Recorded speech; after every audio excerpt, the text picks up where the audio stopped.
Hello and welcome to another Monday MOOcast. It is our sweet 16th show, everybody, and we're all wearing pink prom dresses, waiting for the boy outside in the Corvette. No, we are not. What? No, it's just Andrea that's doing that. I do have pink on today. Surprise, surprise. Like every day. As always, this is Mike and Greg and Andrea, and we are here to bring the best of the Moo straight to you. We are watching some gameplay footage from Andrea this week, and it looks like you're playing a little Modern Warfare, huh? Yeah, I am. Shocker. Good. Yeah. I know. Yeah. Well, I haven't played it in a while, so I wanted to try the new map. So this is Parish. Oh, I love this map. Yeah, it's one of my favorite new ones. This is a domination game. Later on in the gameplay, as this episode goes on, you'll see a kill confirmed gameplay, same map. I tried to unleash my inner Mike, kill confirm, and dominate, but that did not work. Oh, no. But this game was awesome. It Yeah? restored my faith in Call of Duty. Oh, man.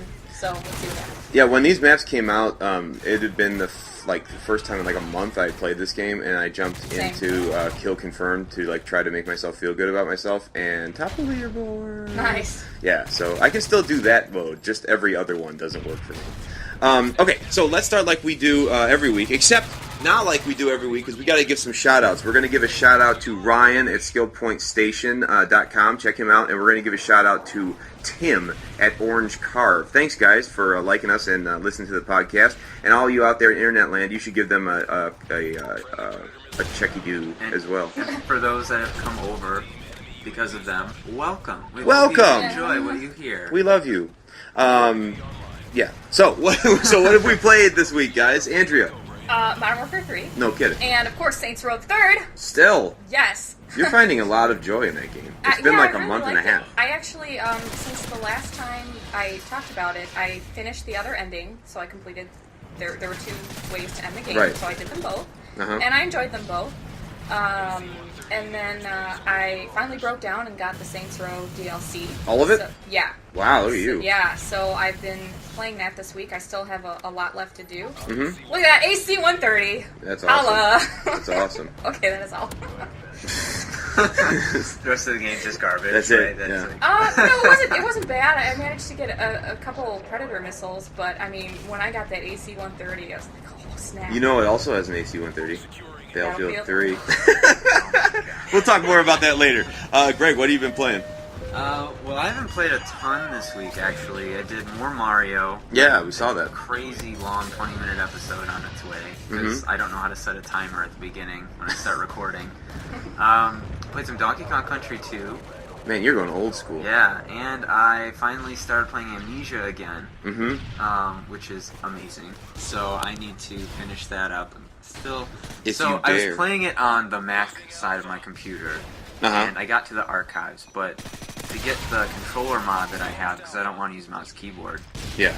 I had to start on my PC side. So I'm once again back at the archives. Yeah. So I need to actually get past the archives and go from there.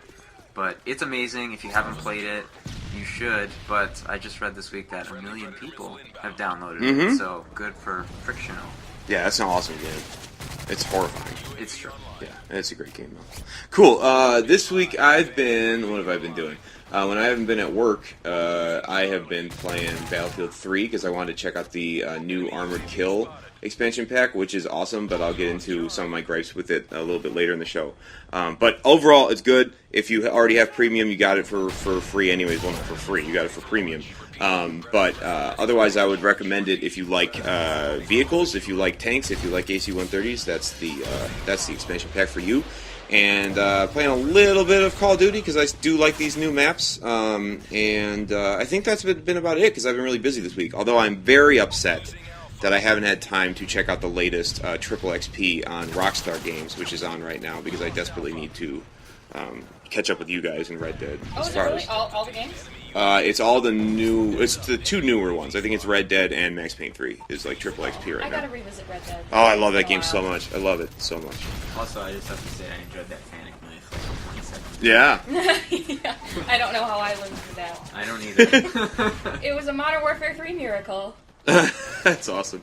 So, this week, some gaming news that we've been waiting for a long time and that we've speculated about on our show maybe a couple months ago has finally come to light, and that has been the pricing and the date for the Wii 2. Is that what they're calling it?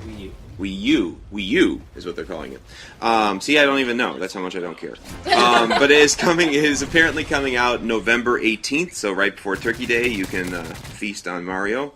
And it's going to come out at a regular price point of $250, and this premium edition at $350. And Greg, I think you know more than I do on the details of this. Like, what exactly does that mean as far as regular and premium? From what I remember, I don't have it right in front of me, but I know for sure that you get a charging station for the big pad. Yeah.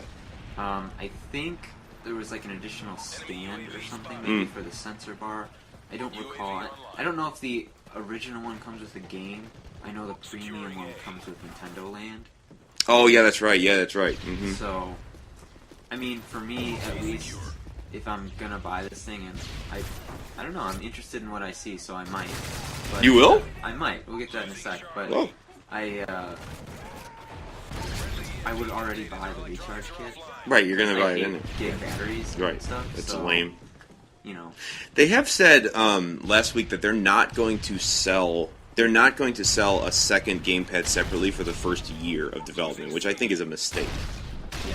I don't know if you've seen that, but like I read that list. Like, what is the deal, Nintendo? Like, you always want one person to have the cool controller, which is like your selling point for your system, and anyone else that plays with you to have a lame-o no-roll controller? I don't get that. Right. It doesn't make sense. Oh, whatever. I don't know.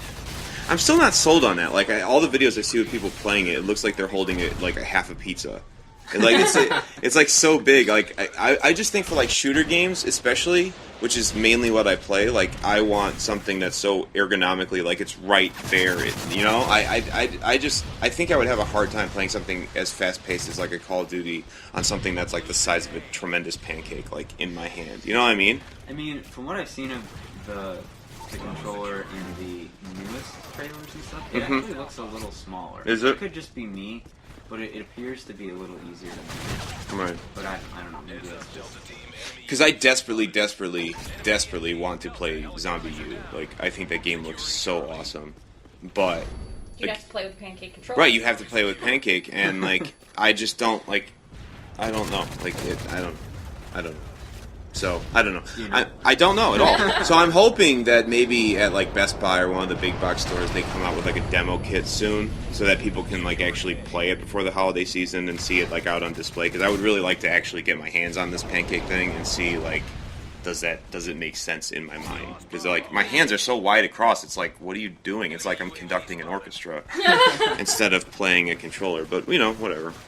What do you think, Andrea? Like, have you seen the newest trailers of the system? And I mean, are you thinking of it at all, or is it not on your gaming radar? No, it's not on my gaming radar. I mean, yeah, probably not. I think the only game that I might be interested in is the Zombie U game. But do I want it enough to get the whole console? No, that's a $400 game. Yeah, not at this point. But you know, maybe I'll change my mind when I find out more about it. But at this point, I have no desire to buy it. Yeah. Strictly an Xbox game. Well, I'm interested in it from what I've seen. Why is that?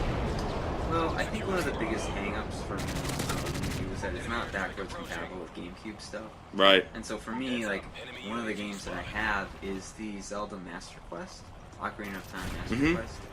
And it's like, well, I'm going to have this game now, and I can't play it on anything, which sucks. Right. But I was thinking about it after I went through the original Ocarina, like, I don't know, a couple weeks ago. And it's like, how often am I actually going to play this game? Like, I remember playing it the first time. It was awesome. I enjoyed it. It was a nice, fresh look at an old, awesome game. Yeah, absolutely. But, I mean, to not upgrade my system... Right, for that one game. Right. And, like, even the other games, just original vanilla, Ocarina of Time, Majora's Mask, all that stuff, like... I can get it on the Wii.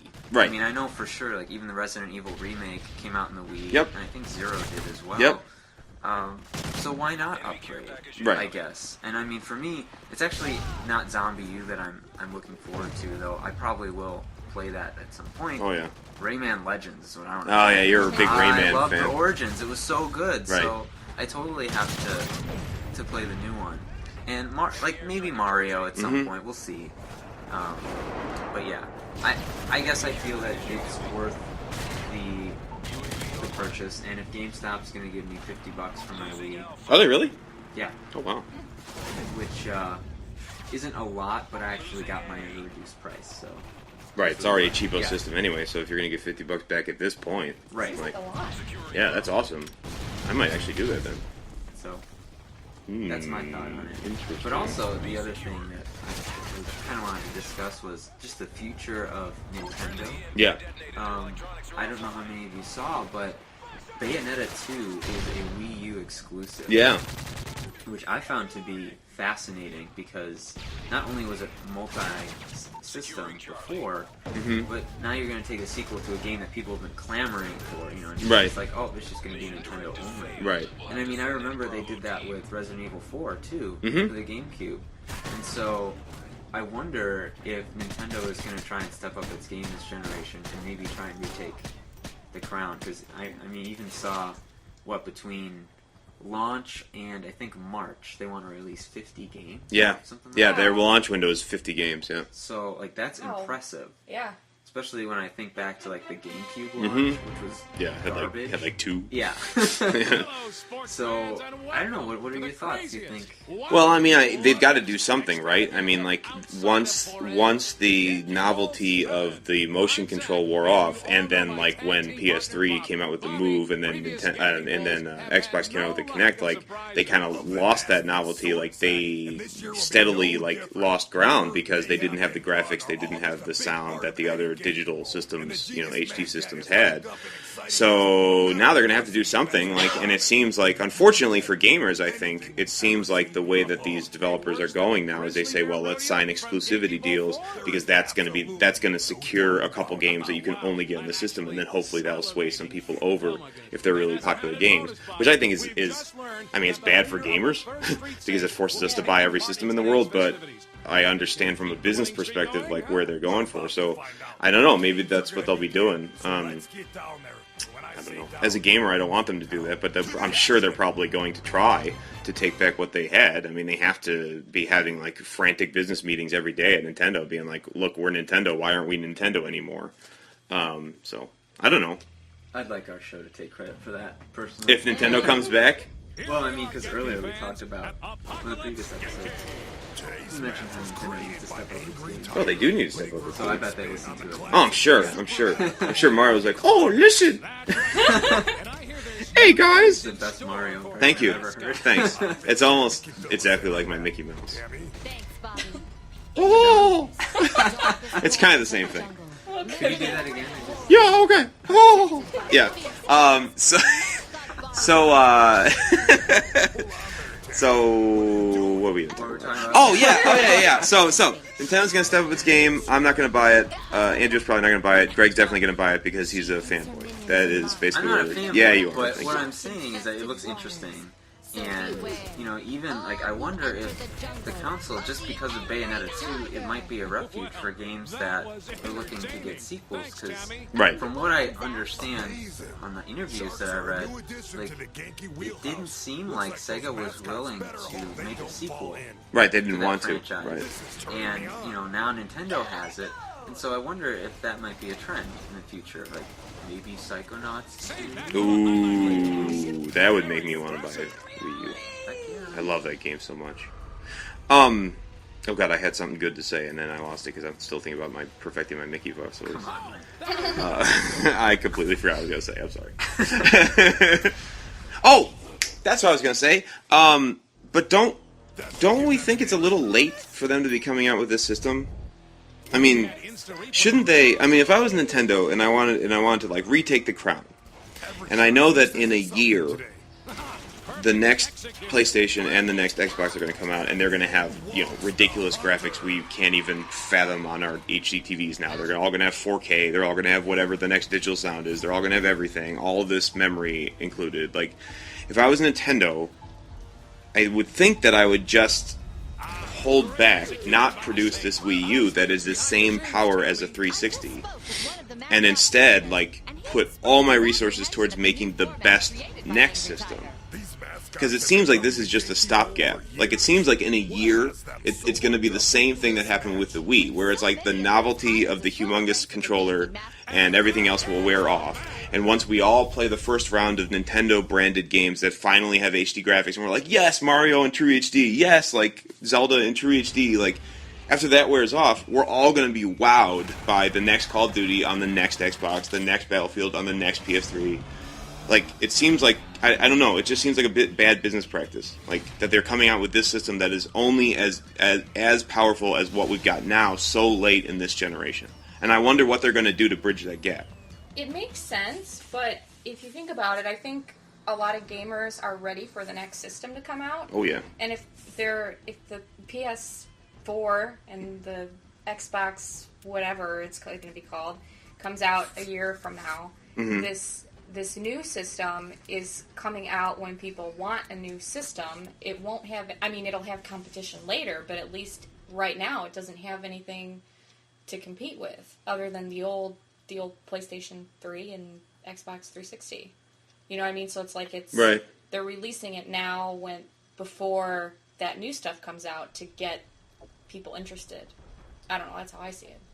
I mean, it's in some ways smart because I think about Microsoft, you know, and they released 360 a year early, and they got a huge install base. Right. And in one sense, it was stupid because, you know, obviously PlayStation 3 came out, it already had HDMI and things like that, so they had to re-release the system again. Right. And they're on the third iteration of the thing now. Yeah. But I mean, it's still the most purchased system, the most used system. Absolutely. And so with the huge install base that Wii has right now, you think that people are going to upgrade, I think. And I mean, Andrew brings a good point, like, play off the desires of gamers right now to bring out a new console. Just any new console, like, give us something new. Console, and I mean, at least for this year, it's going to be the newest, shiniest thing. Right, that's for sure. And so, but I do agree with you in the sense that, like, once the new systems come out, like, again, the Wii U is going to be the equivalent of the 360. Wii. And so, like, while the graphics that I see right now are absolutely gorgeous and amazing. Sure. In a year they won't be. Once I see the newest stuff, I'm going to look at the Wii U and be like, this is garbage. Like, right. Why can't you step up your game? Right.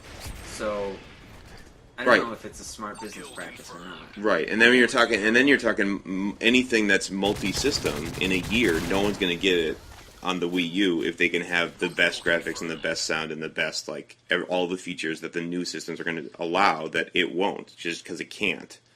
And it's going to be another Wii thing, like when Modern Warfare came out on Wii and, like, 2 people bought it and they were both developers of the game. Because like, why would you play it non-HD, like, barely any online when you have Xbox Live and HD graphics? Like, no one's going to play that. Right. But, I mean, for some people, though, they don't care about that. You know what I mean? I don't know any of those people. They're called casual gamers. Oh, God, those people. But don't you consider yourself a casual gamer? Me? Yeah. No, not at all. Really? No, not at all. The only thing that keeps me from, like, I want to be in MLG is the fact that I have a job. Oh. That makes me work, like, all the time. Like, if I didn't, like, I would play games all day long. Like, I just can't, because I have, you know, a life. A 9-to-5 life, as they say. It's true. Yeah. No, I'm not casual at all. Like, just my gamer spending habits can tell you that. Well, yeah, I know that, but I mean... There she goes again. Well, I just mean that, to me, a casual gamer is, you know... You talk about time commitment? Not necessarily time commitment, but just you play just for the fun of playing. Do you really play, like, hardcore, I'm gonna win first place? Oh, That's really what I consider more of a hardcore gamer. Well, I mean, I don't know. I think it's tempered with realism for me. I think, like, I get frustrated if I'm not doing well in a multiplayer game, but then I also think to myself, like, look, I work all day. I don't have time to perfect my skills on this. So, like, if I don't do well, because I can only play in the middle of the night after my wife goes to bed and I'm done with work, then, like, should I really be mad like it's just a video game? You know what I mean? So I think that's how I feel about it. Yeah. I mean, I definitely would be more hardcore, like, if, like I said, like, if my wife leaves tomorrow. And I'm not saying she should, but if she did, then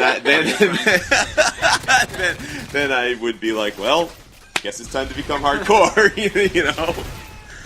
That makes me sound really pathetic. Okay, let's switch topics. I guess I think of a hardcore gamer not necessarily like the try-hard. Yeah. I guess I think of him as, or her, as just someone who's very into the industry, buying like all the things and investing as much time as they can into like the newest, craziest games. Like, you're not going to see, I guess in my mind, you're not going to see a casual gamer sit down and play through Final Fantasy. Right. Or even a Zelda game. Right. Because it's just too long, it's too involved. Right. Unless you're playing Skyward Sword, because that was dumbed down. Yeah. Stupid game. But, yeah, I mean, I think even in just talking with people that I know, they almost everyone I know has a Wii. Yep. And everyone. They have so many games, and they're like, oh, they look fondly at it. They just don't play it as much. Mm-hmm. But having that, like, ooh, new Wii, maybe I should invest. Right. And it's backwards compatible with everything that I already have. Why not? Oh, so the Wii U is compatible with all the Wii games? Yes. Oh, I didn't know that. Yes. Oh, now that. It's just not GameCube. Now I get that then. Mm. So this is interesting.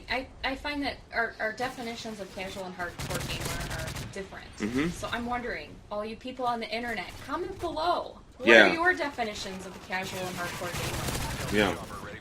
I'm curious. You know? So are they as strict as Andrea's over here? You need to be first on the leaderboard all the time, Mike. You're not hardcore like me. Or are you more lenient, like Mike? Do you just care? Do you care about games? Do you care about them a lot? You're hardcore. I hope so, if you're listening. Right. Right. Otherwise, you found the wrong channel. Come on, people. All right, anyway. So let me ask you guys a question. I know it's a drought-ridden season in gaming until we get to the holidays. But what is the next game that you two are really interested in? Halo 4 and Black Ops 2. I've got those pre-ordered. So not till then. From now until then, it is just a wasteland for you. Good use of wasteland, since I know what you're going to talk about. Yeah, but I guess I have plenty to keep me busy. You know, I mentioned before I just got the DLC for Saints Row. Yeah. I know that's an older game now. Yes, you can say. You're not hardcore. Yeah, I guess I'm not hardcore. So I'm going to be playing that. I thought about the other day, it's been way too long since I played Skyrim, so I need to revisit that. Oh, Skyrim. So I have plenty to keep me busy until then, but I've never pre-ordered games before until recently. Mm-hmm. So the fact that I ordered both Halo 4 and Black Ops 2, I guess that makes me... Hardcore. Yeah, hardcore. Special edition? No, just the boring regular one. For both? Yeah. You're not hardcore. No. How about you, Greg? Well, I'm the same. Like, I have Halo 4 and Black Ops pre-ordered. I might have to go up to the middle edition with Black Ops because I want that Nuketown Zombies. Yeah. But I definitely have the super awesome, amazing edition for Halo. You do? Wow. Because it comes with the DLC, so that's what sold me on it. Right. So I'm gonna buy it anyways. Might as well. Right. But yeah, I mean, there's really not a whole lot between now and then that I'm looking forward to, which is a shame. I know what you're going to talk about, and that game, like, if I can find some money, maybe if you can sell me on it, I'll check it out, but... Oh my god, you just got really excited. I am. I'm gamer shaking. But we'll see what happens, so... Okay, so... Go ahead. This week, if you haven't been living under a rock, you know that Borderlands 2 comes out on Tuesday, and I couldn't be more excited. Let me outline the reasons why. Number one, it's got a bazillion guns. If you've ever played Borderlands 1, you know that it's a loot fest. It's like Diablo or something like that. Like, you basically, I mean, yes, there's a funny story, and there's actually really good writing, so you should listen to it, but besides all that, it's really all about blowing things away and then taking the loot that they drop and then comparing loot against the loot you already have and getting new and secret guns and weapons and grenades and shields and all kinds of cool stuff like that. And then rinse and repeat. Like, it's like instant gratification, go kill something else and get that loot. It's super, super fun. So the sheer amount of things to find and like weapons to gain to blow stuff away with is awesome. So number 1. Number 2, it's co-op. There aren't enough cool co-op games in my mind. Wait, do you have a rocket launcher right now? I mean, she does have a rocket launcher. Yeah, this is one of the side quests. It's trafficking, and I'm doing it with Zemos, the pimp. The pimp with the auto-tune. He's one of my favorite characters in the game. This is the hard difficulty. They give you mini games, and good lord! There's easy, medium, and hard, and this is the difficult one. So it's frustrating because Zemos always drives you to each location. So sometimes you'll be in the car and be like, "Come on, Zemos, get in the car," and he's like running around in circles, right? You know, not getting in the car, which you'll see many times here. So yeah, and I did this after I beat the game. I had a lot of money, and you use the money to buy upgrades. So one of the perks I have, so to speak, is explosions don't affect me, so that's why I could be point blank in front of a car and I'm perfectly fine. And all these people just explode, and you're like, yeah, whatever. Yep. Although, apparently, one perk you did not get was keep your car from getting completely effed up, because it is a mess. I certainly can afford all of those, but I feel like it takes away from the game, like if you're playing the game. Oh! Okay, I just exploded. So I have, like, bullets don't affect you and all that stuff, so I can pretty much be God. Well, that doesn't make any sense. Awesome. And, yeah, so I didn't buy any of those yet. I'm debating whether or not I should. It's just, I don't know, I feel like... It would seem like in a shooting game, if bullets completely don't affect you, that would be lame. Yeah, that's why I was hesitant to buy that, so... What the heck is that guy? That guy's, like, huge! Yeah, that's a brute. They attack you. Some of them have machine guns, some of them have flamethrowers, some of them just run after you and try to punch you in the face. Yeah, they're scary. It's an achievement to kill 50 of them. I would imagine so. Yeah. Anyways, I'm sorry, I didn't mean to interrupt. Oh no, it's fine. No, it's fine. Go, Actually, this is a nice segue, or not segue, but like it goes along exactly with what I'm saying, because like this game, Saints Row, is also co-opable all the way through the campaign and drop in, drop out, and it's got a really nice interface. And I think there's not enough of those games where you can like actually experience the whole campaign and everything in a co-op fashion. And Borderlands, definitely, that's a huge draw for that game too, because you can share loot and all of your like perks from one teammate can buff the other teammate. So like it's a really co-op friendly and actually built for co-op game. So that's another reason I'm looking forward to it. And thirdly is the art style. I don't know if you guys have ever played Borderlands 1 or seen it, but it's got this cell shaded style. So it's got like real physics underneath it. So it's not canned animations. The characters react in real, in physics-ridden ways, but on top of it is this, like, cel-shaded kind of comic booky look, which is really, really unique. And I think, if nothing else, like, I don't know, as gamers, we should, strive to at least try to support things that kind of, like, do things a little bit differently. And it's really cool that it's a really, well-made technical shooter, but also has this, like, really cool art style to it. So I'm super looking forward to it. And I hope that I can sometimes convince you guys to play. I might, because I've heard good things about it. It's one of those games that I've added to my very long list of games I like to play. Yeah. Is it at the top spot? At this point, no, but it's definitely on my radar. You can get the first one now with all the DLC for like $10. Really? Yeah. The Game of the Year edition, yeah.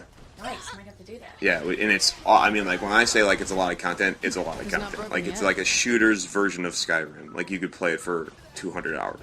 Well, then I love it. Yeah, there's so much content. It's really awesome. Nice. Yeah. And it's got the same kind of humor. Actually, Andrea, you'd like it because it's got the same kind of, like, semi-crude humor that Saints Row does. So it's like... Oh, excellent. Yeah, so it's, like, it's really funny, too. Yeah, it's an awesome game. So, you should get it. Oh, guys, I have to discuss something. I have a confession to make. Uh-oh. So in this last week, I know we've been talking about for months and months and months. We've been talking about we don't need new consoles. We don't need this. They're just milking us for money. And of course they are, but like this last week, I finally had a revelation that I need a new console, and it hurts my soul and my wallet to talk about this. But on Battlefield 3, the new expansion came out, the Armored Kill expansion. Okay, so I booted it up on my Xbox 360 like a good little gamer because I love Battlefield and I wanted to see bigger maps with bigger tanks and an AC-130. AC-130. Yeah, AC-130. Right. So I booted it up to play it, and indeed, the maps are beautiful. The maps are huge. So, like, take the biggest map you've ever seen in a shooter ever and, like, multiply it by, like, 100. You'll take 30 minutes walking across the map. Like, it's, like, the biggest map I've ever seen on a console ever. It's gorgeous. So, yes, the maps are awesome. The gameplay is okay, but here's why. Oh, you're going to get beat down. Oh, my lord.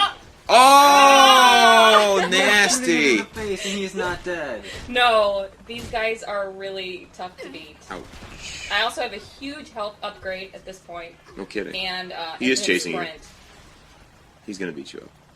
I got this. Oh, okay. Oh my god. Do you though? No, I got it. Ooh. No, well, maybe. Do you though? I'm working on it. Ooh. I am just not quick to react. It gives you prompts where you can do a fancy dodge, like just there. It was press the A button. No, I almost never get those. Last time I saw a woman beat that bad, she went out with Chris Brown. Oh god. Oh, sorry, Chris Brown. Anyways, Celebrity joke. okay, so I was playing the console version, okay, of this Armored Kill, and yes, it was awesome. But then I booted up the PC version because yes, I have both versions of Battlefield. That doesn't make sense. It makes a ton of sense. And it makes sense to me. okay, great. So I booted up the PC. It's different communities. We can talk about this later, Andrea. Okay. Okay, so anyways, we went. So I went on the PC version, and the PC version, 64 players instead of 24 cap that the current consoles can do. Okay, in a 64-player match on these new maps, it is awesome. It is like a war movie. There's stuff going on everywhere. There's a million vehicles at once. There's a million people fighting at once. It is awesome. Okay, but on console, it feels like you got the Night Watch in Antarctica. Like, you are sitting there and, like, you have to scope across a field to find someone, and it's like, is this a shooting game, or is this, like, Animal Farm or something? Like, what am I supposed to do? Like, am I supposed to farm this land? Like, there's no action. There's not enough action because the maps are just so big. And, like, while I see what they're going for, and I appreciate it, because I do like big maps, I do like something that feels like an actual battlefield, not like a series of corridors, it's really upsetting that the current consoles can only do 24 players at a time. So, I'm sorry, I want a new Xbox now. I want an Xbox that can do like 60-plus people in my multiplayer games at once. Well, that'd be fun. No, I understand, and just while you were describing it, it kind of made me think a little bit. You know, I've never been into Battlefield. Yeah. Not because I think it's a bad game. I yeah. think it's a really well-made game. Right. It's just, it's always felt too big for me. Right. Like, it's just, I don't like dying, and then... I don't like dying either. Well... I don't like dying and then having to run, like, right. 2 miles to get to the middle of the map and then just get sniped and then redo it again. Right. But if you have a practice, community or you have it on a system where you can have 64 players yeah. and you have a lot of people in a match, right. it probably doesn't feel like that. Like, even in the slightest. No, and that's what I noticed on the PC version, like, no matter how big the maps get, it still felt really hectic and really, like, incredible. And in Battlefield, you can always spawn on your squad mates. So that's another thing, that having more players actually makes it better. Because if you do get sniped or whatever, you can spawn right back in the battle, as long as your squad mates are still alive. So it's like Halo, you know, like, if your teammates are there, you can... Throw side. Right. Yeah. Right, so, yeah, so I... Like 5 people that get that reference, probably. Yeah, I get it. But I definitely now want a new system. Oh, God. This is just abuse. Okay, so finally this week, Valve, one of our favorite companies, and I'm sure yours if you're listening to this podcast, because who doesn't like Valve? They officially let the cat out of the bag that they are hiring, at least, for hardware development. And we don't know at this point whether it's going to be like a partner. Whoa, my God, that whole thing exploded. Whether it's going to be a partnership with a PC company, or whether it's going to be this so-called Valve box. Look at this. Your car is dancing. I have no idea what happened here. The game totally flipped out on me. This never happened before. Well, like, it just keeps going. Yeah, the car's also flipping out. Yeah. Yeah, it's totally bizarre. Glitch time with Andrea. Yeah. Oh, wow. Oh, wow. Oh, wow. I was so confused. Keeps going. Yeah, there we go. Flew out of the car. You were saying. Okay, so we don't know whether it's going to be PC or like a PC or whether it's going to be a Valve like console. But I don't know. What do you guys think about this? Is this good? Is this bad? Is this neutral? Would you buy it? Andrew? Maybe. I really like Left 4 Dead. Oh, man. But to buy a whole new console just to play that one game, I don't know. It would have to be really good. But it is Left 4 Dead, and I really did enjoy the first 2 games. Oh, yeah. So, I would just have to wait and see, depending on what else they would make for it. I don't know. Oh, go ahead. No, I was gonna say the whole idea of getting a new console. It just, I don't know. All I hear is ka-ching, ka-ching. Right. But, that's all they hear too. Well, yeah. I don't know. I'm so attached to my Xbox. My Modern Warfare 2 themed Xbox. Oh my god. You need to take a sledgehammer to that No! to get the new system. Oh yeah. I know for me, like, I don't know what they're planning, and obviously, I'll have to wait and see. Mm-hmm. But I'm actually very excited that they're getting into hardware. Mm-hmm. Not only because, I like the games that they put out, and they just seem like a really down-to-earth company that really loves their fans and appreciates them, but just more competition. Yep. I think that the thing that I've been sad to see is just a lack of consoles in the past few generations. And I mean, I understand it costs a ton of money. Microsoft lost a ton of money on the original Xbox. Oh yeah. But now we have the WiiU, we have PlayStation 4, we have the Xbox 720, we have the whatever it's called. Yeah. And we're gonna have Valve coming in addition to things like Apple with the iPad, and Android stuff. Right. So I really appreciate the fact that there's more competition, and that hopefully it's gonna get the big 3, Nintendo, Microsoft, and Sony, to get their act together. Yeah. And hopefully have a bit better business practices. Right, yeah, and I think that's what's important, I think, especially to all of us, all 3 of us here, but I'm sure to many other gamers out there that have experienced the PC model of the past couple of years, is that we really would like to see things have like a little bit more like mini purchase practice rather than like you always have to pay $1 zillion for everything. Like we were talking about before, Greg, how Steam does it. How you can get content so fast and for little mini purchases that really build the user base rather than having everyone pay $1 bazillion anytime you want to do anything. I really hope that like a console made by Valve that you could plug into your Steam account and like buy little mini bits of DLC or little mini things that was automatically updated all the time really easily like Steam is on PC. I'd buy that in a heartbeat. That would be awesome. Yeah. Well, even just like talking about Left 4 Dead and how the latest batch of maps was all free on PC, but Xbox had to pay like $5 or $6, whatever that it was. is painful. Like, that's not okay. No, yeah, not such a double standard is not cool for the industry. So yeah, hopefully they'll fix that.